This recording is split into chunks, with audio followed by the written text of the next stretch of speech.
Everyone, so this is the summary of the poem The Unknown Citizen by W.H Auden. So these are the important points. This poem was first published in The Listener in 1939 and was later included in the collection Collected Shorter Poems in 1950. The title of the poem suggests that the unknown person is not identified with his personality or individuality but only through a number. The poem is a satire on a government controlled state that describes an average citizen by reducing him to a number. The title parodies the monument of thousands of soldiers who die for their motherland. The speaker is critical of the modern industrialized urban society that is more concerned about statistics and numbers rather than human freedom and happiness. The poem is about someone who has recently died, and the number is used to describe him by the state government. So, this is the text of the poem. This marble monument is erected by the state. He was found by the Bureau of Statistics to be one against whom there was no official complaint, and all the reports on his conduct agree that, in the modern sense of an old fashioned word, he was a saint. For in everything he did, he served the greater community. So this poem is about someone who has recently died, and the number is inscribed on his monument by the state government. So when the poem opens, the speaker says that according to the Bureau of Statistics, there is no complaint to be found against this person, and rest of the reports also make it clear that his behavior was good and he did everything to serve his society.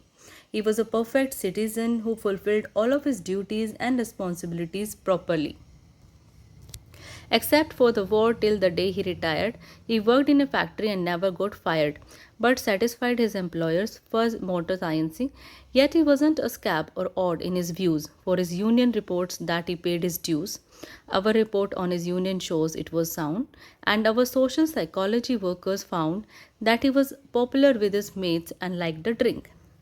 So, in these lines, a speaker says that this man worked in a factory and was never fired from his job. He also served in the war. His employer, Ford Motors Inc., was happy with his performance. He paid his dues on time to his union. He had no odd views. He never criticized his government. The social psychology workers found out that he was popular among his friends. He would love hanging out with his friends, and he also liked a drink. The press are convinced that he bought a paper every day and that his reactions to advertisements were normal in every way. Policies taken out in his name prove that he was fully insured, and his health card shows he was once in hospital but left it cured. Both producers, research, and high grade living declare he was fully sensible to the advantages of the installment plan and had everything necessary to the modern man: a phonograph, a radio, a car, and a fridge there. So in these lines, speaker says that this man bought newspaper regularly and his reaction to the advertisements was normal. He had a proper medical insurance and he stayed in hospital once only.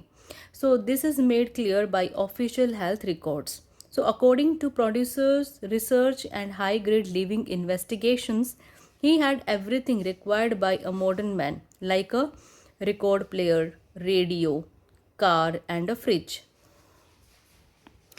Our researchers into public opinion are content that he held the proper opinions for the time of year.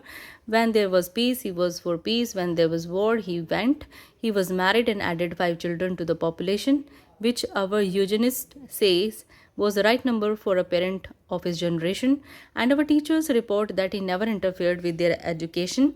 Was he free? Was he happy? The question is absurd. Had anything been wrong, we should certainly have heard. So in these lines, speaker says that according to public opinion department, his attitude was normal on the big issues. So he supported peace in peaceful time, and he also went to the war when it was required. So he had the right number of children and a wife. According to the eugenicist, he never questioned the teachers and their teachings in the school.